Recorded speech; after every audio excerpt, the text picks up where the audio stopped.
hojjettoonni fi miseensonni maanaajmentii baankii hojii gamtaa Oromiyaa waajjira mana qopheessaa magaalaa Adaamaa waliin ta'uun sagantaa duula qulqullinaa gaggeessan. Saganticha irratti argamuun ergaa kan dabarsan hojii gaggeessaa ittaanaa fi itti gaafatamaa damee tajaajila mana qopheessaa magaalaa Adaamaa obbo Habtaamuu Gizaaw hojiin qulqullinaa kan waliin ta'uu amanuun baankiin hojii gamtaa Oromiyaa hojjettoota isaa bobbaasee hojjechuu isaatti galata qabaachuu dubbatan. Guyyaarraa duula qulqullinaa karaa adda addaatiin gaggeeffamaa kan jirudha.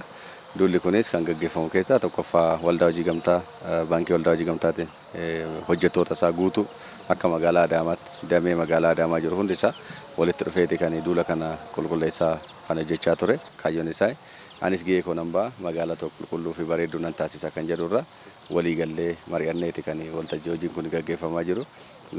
Guyyaa kaleessaa Yuunivarsiitii Saayinsii fi Teekinooloojii Adaamaatti kan gaggeessaa ture. Har'ammoo baankii waldaa hojii gamtaa hojjettoonni guutuun isaanii tokko orna fin dhufanii kan qulqullina kana gaggeessaa jirani. Isaanis hammuu qulqulluu, ilaalcha qulqulluu, magaalaa xiyyanan bareecha, magaalaa bareedduu keessa ta'een hojii kiyya dalaga kan jedhurraa kan ka'e karaa walitti qabaa isaaniitiin walii gallee hojiin kun kan gaggeeffamaa jirudha. Sagantaa duula qulqullinaa kanarratti kan hirmaatan baankii hojii gamtaa Oromiyaatti itti aanaa pirezidaantii fi ofiisara faayinaansii baankichaa obbo Mul'inaa Abbooyyee ergaa dabarsaniin akka baankichaatti inisheetiivoota 20 qabannee hojjechaa jirru keessaa qulqullinni isa tokkodha jedhan. Akkuma beektan waggaa 20ffaa keenya kabajaatii jirra. Gaafa waggaa 20ffaa keenya kabajnu inisheetiiviiwwan 20 adda baasne inisheetiiviiwwan 20 kanarratti hojjetaatii kan jirru.